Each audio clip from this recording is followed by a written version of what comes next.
తెలుగుదేశం కూటమి ప్రభుత్వాలు అధికారంలోకి వచ్చి 2 ఏళ్ళయింది.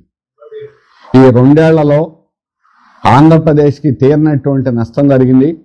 డబుల్ ఇంజన్ ప్రభుత్వాలు వస్తే ఎలా ఉంటాయో ఆంధ్రప్రదేశ్ ఒక ఉదాహరణ. విశాఖ స్టీల్ ప్లాంట్ని ప్రైవేటీకరణ వైపు నెట్టడానికి అన్ని ప్రయత్నాలు జరుగుతున్నాయి. Central plant total operation maintenance మొత్తం పనులు ఇప్పుడున్నటువంటి ఆఫీసర్లు కానీ పర్మనెంట్ ఉద్యోగులు కాంట్రాక్టర్లను తీసేసి వాళ్ళ మనుషులు పెట్టుకునేటువంటి విధంగా అన్ని డిపార్ట్మెంట్లో ఈ రకంగా ఒకదాని తర్వాత అప్పచెప్పడానికి కొత్తగా వచ్చినటువంటి ప్రభాకర్ తెలుగు సిఎండి గారు అన్ని విధాలా తీవ్రంగా ప్రయత్నం చేస్తున్నారు. 20 రోజులైతే ఆయనకి పాపం యూనియన్లతోటి ఆఫీసర్ని ఒక్క 5 నిమిషాలు కూడా కలవడానికి ఆయనకి టైం లేదు. ఇది చరిత్ర. విశాఖ స్టీల్ ప్లాంట్ పుట్టిన దగ్గర నుంచి కూడా పబ్లిక్ సెక్టార్లో సిఎండి మొదటి రోజు ఆఫీసర్లు కానీ ఎంప్లాయీస్ అసోసియేషన్లు కలవకుండా ఉండడం ఇది మొట్టమొదటిసారి. ఇటువంటి పద్ధతిలో స్టీల్ ప్లాంట్ ఈరోజు జిందాల్ స్టీల్కి రాష్ట్రంలో ఉన్నటువంటి ప్రకాశం జిల్లా మైన్స్ ఎలా కేటాయించారని అడుగుతున్నాం. విశాఖ స్టీల్ ప్లాంట్ దానికి అప్లై చేసింది. 75 మిలియన్ మెట్రిక్ టన్నులు ఉన్నాయి. 15 సంవత్సరాలు మైనింగ్ జరుగుతుంది. ఈ 15 సంవత్సరాలు విశాఖ స్టీల్ ప్లాంట్కి ఉపయోగపడతాయి. ఆ దరఖాస్తు పెట్టిన రాష్ట్ర ప్రభుత్వానికి మైన్స్ ప్రభుత్వం కేటాయించకుండా జిందాల్ స్టీల్ ప్రైవేట్ కంపెనీకి ఎలా కేటాయించారని అడుగుతున్నాం. జిందాల్ స్టీల్కి మైన్స్ను రాష్ట్రంలో ఉన్నటువంటి ఇనప గనులు కేటాయిస్తే కేంద్ర ప్రభుత్వాన్ని అడిగే నైతిక హక్కు నీకేముంది? విశాఖ స్టీల్ ప్లాంట్ ఒకే సమస్య, సొంత గనులు లేకపోవడం. నువ్వు రాష్ట్ర ప్రభుత్వం సొంత గనులు ఉన్నటువంటిది నువ్వు ఇవ్వకుండా కేంద్రాన్ని అడగకుండా విశాఖ స్టీల్ ప్లాంట్ ప్రైవేట్ చేయను అని చెప్పడం అబద్ధం. చేసేదాకా చెప్పరు. ఆఖరి నిమిషంలో ఇది నడపలేం, ప్రైవేటు చేస్తున్నామని ప్రకటిస్తారు. అందుకని పచ్చి అబద్ధాలతో ఈరోజు కేంద్ర రాష్ట్ర ప్రభుత్వాలు విశాఖ స్టీల్ ప్లాంట్కి ద్రోహం చేస్తున్నాయి. కొత్తగా వచ్చినటువంటి సిఎండి దీనికి మధ్య కేంద్ర బిందువులాగా ఉపయోగపడడానికే ఆయన్ని ప్రభాకర్ అనేటువంటి ఆయన్ని వీరు వేయించుకున్నారు. తెలుగువాడు అనే పేరు చెప్పి తెలుగు ప్రజలకు ద్రోహం చేయడమే ఈరోజు కీలకమైనటువంటి విషయం. ఇక వాతావరణంలో మార్పులు చాలా తీవ్రంగా వచ్చాయి. దానికి తోడు అదనంగా విశాఖ కాలుష్యం అనేటువంటిది ఢిల్లీని మించిపోయింది. రేపే ప్రపంచ పర్యావరణ దినం. పేరుకు దినాలు చేయడం తప్ప విశాఖ పోర్టు కాలుష్యం అనేటువంటి దాన్ని అరికట్టడంలో కేంద్ర ప్రభుత్వం పూర్తిగా ఫెయిల్ అయింది. విశాఖ పోర్టు యొక్క కాలుష్యం వల్లనే విశాఖలో ఇట్లాంటి తీవ్రమైనటువంటి వాతావరణ కాలుష్యం, వాయు కాలుష్యం అనేటువంటి తీవ్రమైంది. దీన్ని ఖచ్చితంగా అరికట్టడానికి ఖచ్చితంగా చర్యలు తీసుకోవాలని సిఐటి తరఫున డిమాండ్ చేస్తున్నాం. రైల్వే జోన్ వచ్చిందని ఆర్భాటం చేస్తున్నారు. 2014 రావాల్సింది 12 సంవత్సరాలు ఆలస్యంగా వస్తే అది కూడా కేకే లైన్ ఇందుకు గుండెకాయ లాంటి దాన్ని, తలకాయ లాంటి దాన్ని తల నరికేసి ఈరోజు ఒరిస్సాకు కట్టబెట్టారు. ఆ విధంగా అరకు రాష్ట్రంలోని అత్యంత ప్రధానమైనటువంటి పర్యావరణ కేంద్రాన్ని కూడా ఒరిస్సాకి ఈరోజు అప్పచెప్పడం జరిగింది. ఈరోజు కేకే లైన్ లేకుండా చేయడం జరిగింది. ఇది దుర్మార్గమైనటువంటి విషయం. అందుకని దీనికి సంబరాలు చేయడంలో కేకే జోన్ కావాలని అందరం కోరుతున్నాం, పోట్లాడాం, జైలుకి వెళ్ళాం, త్యాగాలు చేశాం. కానీ ఈరోజు తెలుగుదేశం ఏమి చేయనటువంటి వారు ఈరోజు ఆర్భాటాలు చేయడం అనేటువంటిది శుద్ధ తప్పు. అందుకని ఈరోజు ఇప్పటికైనా రాష్ట్రంలో ఉన్నటువంటి అన్ని ప్రాంతాలని కలిపి ఈ సౌత్ కోస్ట్ జోన్లోకి తీసుకురావడానికి చేయాలని కోరుతున్నాం. ఈరోజు భోగాపురం విమానాశ్రయం వచ్చింది. భోగాపురం విమానాశ్రయం వల్ల లాభమా నష్టమా ఎవడూ కోరుకోలేదు. ఎయిర్ ట్రావెలర్స్ అసోసియేషన్ మొదటి నుంచి దీన్ని వ్యతిరేకించింది. జిఎంఆర్ కోసం ఈరోజు భోగాపురంలో ఎయిర్పోర్ట్ పెట్టారు. కానీ ఉన్న విశాఖపట్నం విమానాశ్రయం ఉంచుతారా ఉంచరా అనేది మూసేస్తామని, లేకపోతే జిఎంఆర్తో కండిషన్ అది.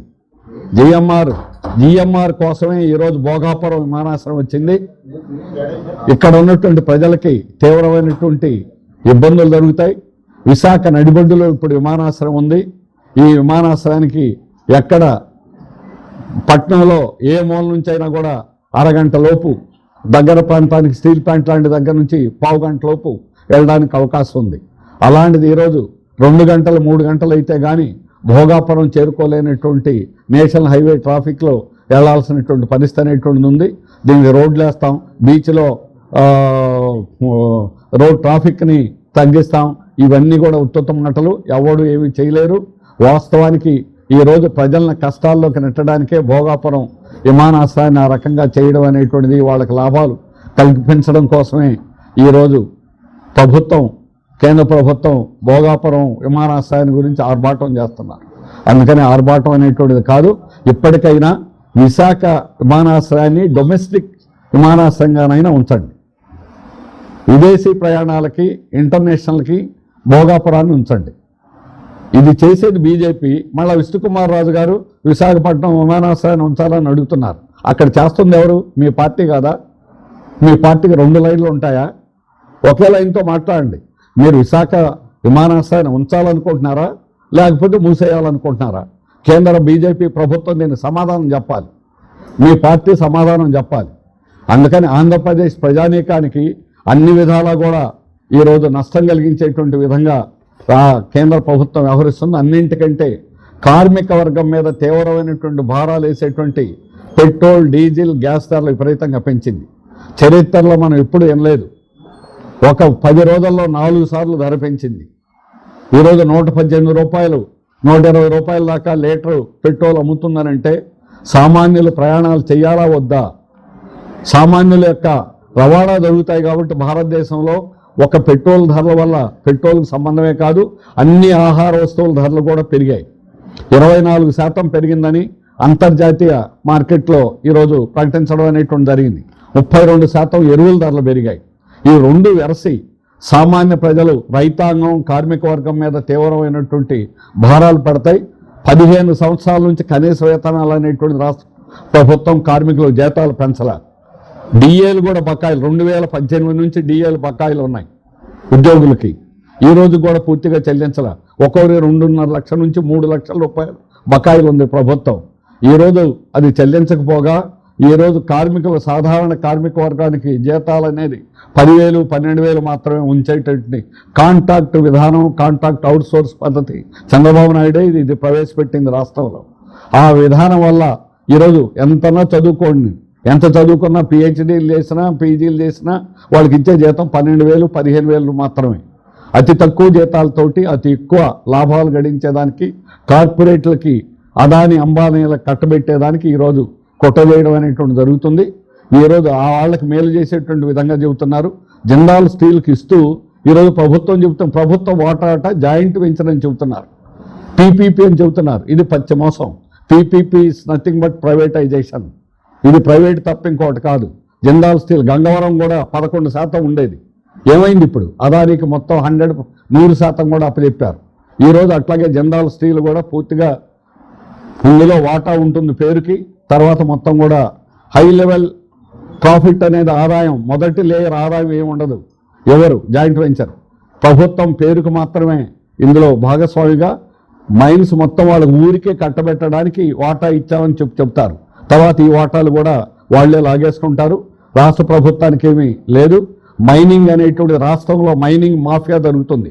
వెరైటీస్ రేపు 8వ తేదీన రౌండ్ టేబుల్ విజయవాడలో జరగబోతా ఉంది. దీనిలో ఈ వెరైటీస్లో ఎన్ని వేల కోట్ల కుంభకోణాలు జరుగుతున్నాయో అక్కడ మేము బయట పెడతాం. అక్కడ ఈరోజు రాష్ట్రంలో జరిగేటువంటి మాఫియా అనేటువంటిది ఆనాడు వైట్ పేపర్ అనేటువంటి పేరుతో అధికారంలోకి వచ్చి ప్రభుత్వం 20,000 కోట్ల రూపాయల నష్టం జరిగిందని చెప్పిన దాన్ని, ఈ నష్టాన్ని ఈ ప్రభుత్వం వచ్చిన తర్వాత ఏమి చేసిందంటే దానికి ఇంకా రెట్టింపు అవినీతితో ఈరోజు మైన్స్లో అన్నింటిలో కూడా కుంభకోణాలు జరుగుతున్నాయి. ఏపీ ఎండీసీకి ఈరోజు పేరుకే జిందాల్ స్టీల్కి ఇవ్వడం, దాని పేరు పెట్టడం తప్ప వాస్తవంగా మాత్రం ఏంటంటే ఇది మొత్తం అంతా కూడా జిందాల్ స్టీల్ కానీ, అక్కడ ఇంకొక ప్రైవేటు వారు కానీ, ఏదైనా ప్రైవేటు వాళ్ళకి లాభాల కోసమే ఈరోజు రాష్ట్ర ప్రభుత్వం వ్యవహరిస్తూ ఉంది. అందుకోసమే ఈరోజు బ్రహ్మాండంగా చేశామని హైబ్రిడ్ మహాసభ, తెలుగునాడు మహాసభ జరిపారు. ఒక్క మాట అయినా కేంద్ర ప్రభుత్వాన్ని వీళ్ళు తప్పు చేశారని చెప్పడం, ఒక్కసారి ఎన్నికల గురించి జాగ్రత్తగా ఉండండి అని చెబుతున్నాడు. ఎన్నికలు నువ్వు గెలవడం కావాలా, కానీ ప్రజలకు ఏ రకమైనటువంటి సౌకర్యాలు కల్పించకుండా, ప్రజలకు ఏ రకమైన ప్రయోజనాలు లేకుండా కార్మిక వర్గాన్ని, రైతాంగాన్ని నట్టేట ముంచి వీళ్ళ మీద భారాలేసి ధరల ఆకాశానికి పెంచి ప్రజల్ని ఈరోజు తీవ్రమైన కష్టాల్లోకి ఈ 2 ఏళ్లలో కేంద్ర బీజేపీ, రాష్ట్ర తెలుగుదేశం కూటమి, జనసేన కలిసి ఈరోజు రాష్ట్ర ప్రజలతో ఆడుకుంటున్నారు. ప్రతిపక్షం అనేది లేదు. వాళ్ళు వీళ్ళు తిట్టుకోవడం తప్ప ప్రజానీకానికి అడిగేటువంటి వాడు లేరు. అందుకని ఈరోజు యావత్ కార్మిక వర్గం, రైతాంగం రాబోయే కాలంలో పెద్ద ఉద్యమాలకు సిద్ధమవుతుంది. ఈ ప్రభుత్వ విధానాలకు వ్యతిరేకంగా పోట్లాడతాం. కార్మికుల జీతాలు పెంచుకునేదాకా కూడా తగ్గకుండా పోట్లాడతాం.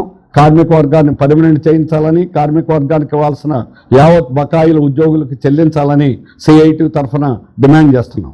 మరిన్ని విశాఖ ఉక్కు RNL వార్తల కోసం మన వైజాగ్ స్టీల్ ఫ్యామిలీ యూట్యూబ్ ఛానల్లో సబ్స్క్రైబ్ అవ్వండి.